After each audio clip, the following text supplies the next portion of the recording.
Coba antum perhatikan sebagian syubhat yang ingin membenarkan adanya bid'ah hasanah atau bolehnya beberapa ritual yang udah jelas-jelas itu adalah ritual syirik. Gak ada khilaf di antara ulama. Itu adalah syirik, itu adalah bid'ah.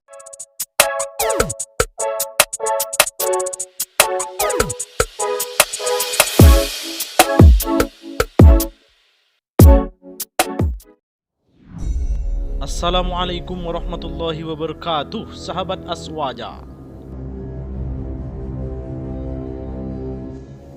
Ucapan bid'ah, syirik, kafir merupakan ciri utama celotehan para kaum Salafi Wahabi. Semua hal yang menurut mereka tidak sesuai dengan paham serta perilaku mereka, maka itu dianggap bid'ah, bahkan dengan mudah mengklaim mereka adalah syirik dan kafir. Seperti halnya yang selalu menghujat amalan ahlu sunnah wal jamaah, diantaranya adalah Ustadz Wahabi Farhan Abu Furaihan. Dia gencar saat ini melontarkan kata-kata hujatan pada kaum ahlu sunnah wal jamaah. Dia memvonis amaliyah yang menjadi rutinitas ahlu sunnah wal jamaah dibid'ahkan dan bahkan disyirik-syirikan. Namun, tindakan arogan faham sang pentolan Wahabi Salafi tersebut mendapat tamparan keras dari Abuya Syakur.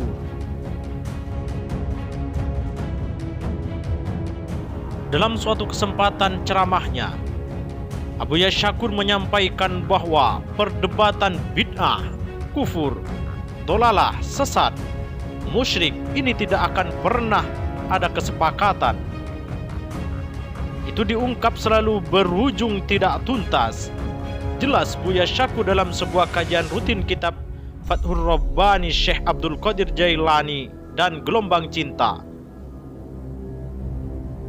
Dalam kajian itu, Buya Syakur menambahkan kenapa tidak akan tuntas, karena itu persoalan sosial. Seperti Nabi tidak pernah melakukan ini bid'ah.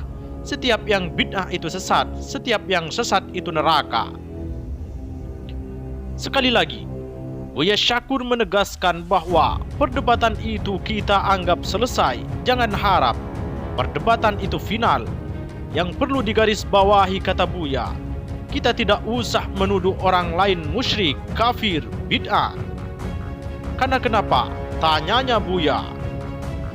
Lebih jelasnya sebut Buya Syakur menyatakan, karena ternyata yang rajin mengkafir-kafirkan orang, membid'ah-bid'ahkan orang, itu mulutnya dan omongannya kafir semua kok. Ngomongnya musyrik semua kok. Jelas Abuya Syakur. Papar Buya orang yang setiap harinya ngomong musyrik itu ternyata omongan yang keluar dari mulutnya sebenarnya itu sebuah kemusyrikan. Buya cerita ada orang bilang, kalau gak ada gue, masjid itu gak akan jadi, untung ada gue. Lanjut Buya, emang kenapa kalau tidak ada kamu? Kan ada Allah, yang menentukan juga Allah. Memang ia benar, telah menyumbang 500 juta, tapi kata Buya, orang yang bilang seperti itu telah menyamakan dirinya sebagai Tuhan, bahkan merasa dirinya lebih tinggi daripada Tuhan. Kesempitan berpikir itu, ungkap Buya, muncul karena ketika Anda tidak melakukan apa yang dilakukan Nabi, maka bid'ah. Contohnya ketika Anda memakai sarung, maka Anda bid'ah. Tanya Buya, apakah Nabi memakai kopiah putih dan baju seperti yang saya dan Anda pakai? Lanjut Buya, padahal dulu itu Nabi Muhammad sallallahu alaihi wasallam pakaiannya kulit seperti kulit onta, kambing, bahkan tidak memakai sandal, tidurnya di tanah, di tenda-tenda, tidak seperti rumah-rumah yang seperti sekarang. Sampai kata Buya, cebok pakai tisu itu bid'ah. Ya, jelas bid'ah, wong zaman Nabi belum ada tisu kok, tapi pakai batu, terang Buya dengan tawanya.